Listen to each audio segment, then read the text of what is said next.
Hey everyone. Please support what I do to help keep Greyhawk alive by subscribing to the channel. Also, please consider becoming a channel member to get early access to videos, exclusive live chats, quarterly adventure modules, and more. Thanks, and enjoy the show. Most of the history of the Flanaess that we know only lasts about 1,000 years. I need to talk about the implications of that today on Greyhawk Grognard.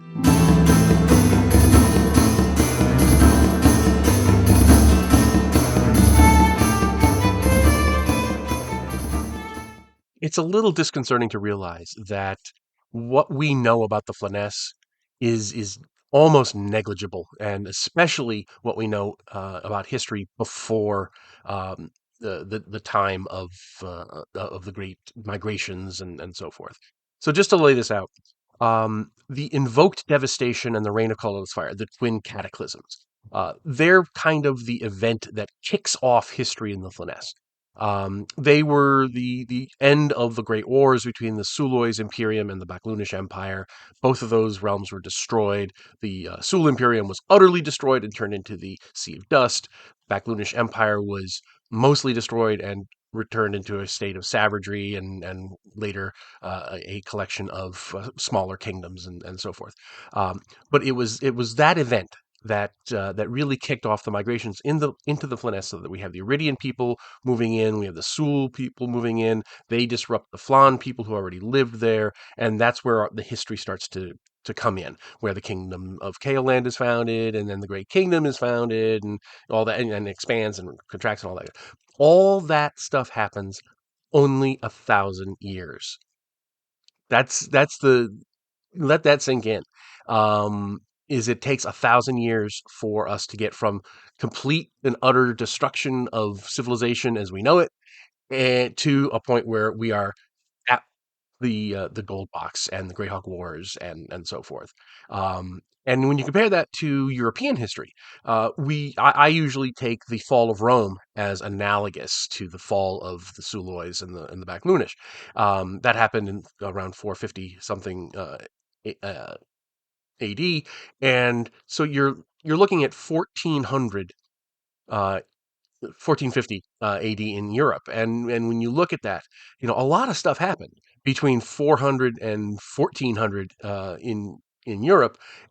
So it makes sense that you could have an enormous amount of stuff happening in the Flanaess between minus 420 common year and 476 common year. 576, sorry. So it really makes a lot of sense that you have this, um, this span of time. But what really gets me is that we know that the Sulois Imperium extends for at least 5,000 years before that time. When you look at the calendar, the Sulois calendar starts in like minus 5,500 or something like that, common year. And so you have this ginormous span of history.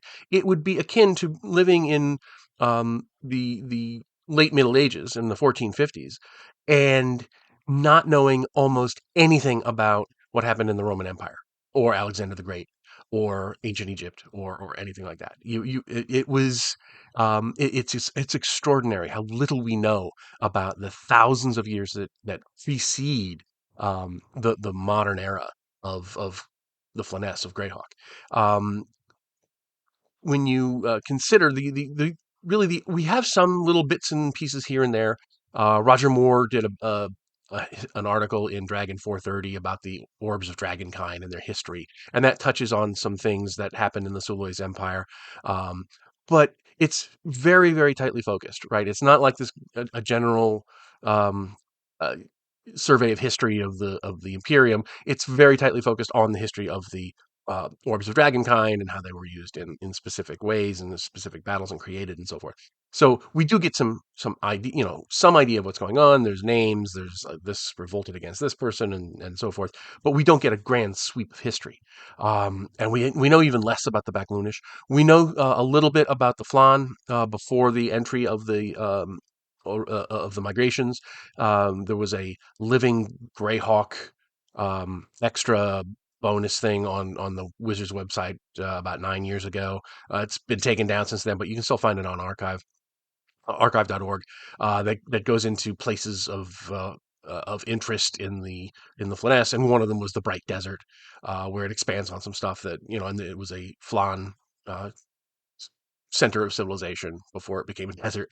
So there's a little bits of history there, but that's living Greyhawk, and so it's kind of in a parallel continuity. It could be used, but it could also be contradicted by the main continuity. So you don't really have this idea of much of what else is going on, and we have some vague notions about events that happen tens of thousands or millions of years earlier, the Battle of Tesh and stuff like that. But again, it's little pinpricks of knowledge. We don't have any grand scope and grand scheme of history.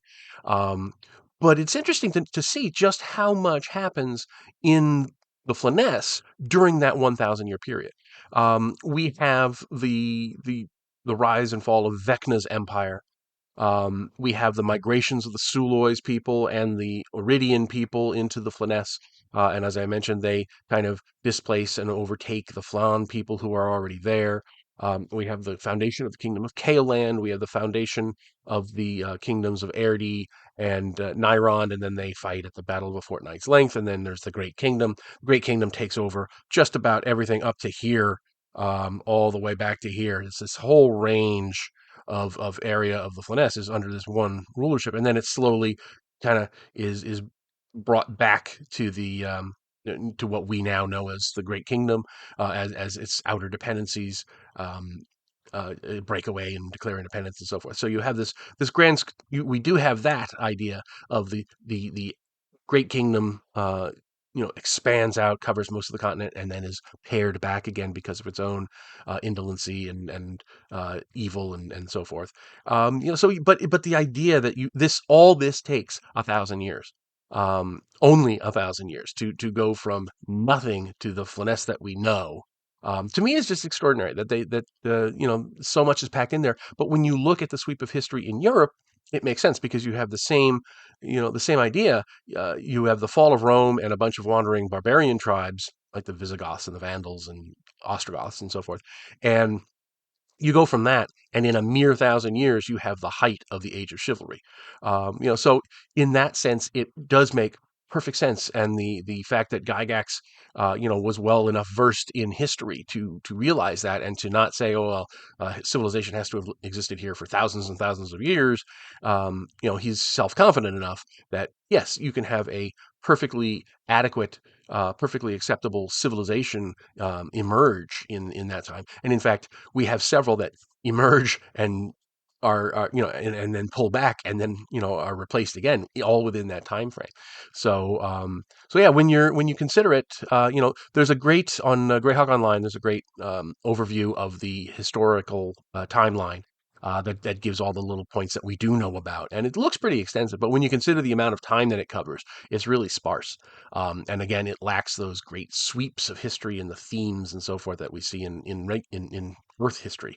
But it's definitely worth checking out. I'll put a link to it in the description below. But when you consider the Flanaess, and you consider that the history of the land as a whole, what we do know that is so compressed into just 1,000 years is extraordinary. But what we don't know that goes the 5,000 or 10,000 years before that is even more extraordinary. So it just, I was just considering it, and it just made an impact on me. So anyway, hope you like this one. Let me know what you think in the comments, and I will talk to y'all later.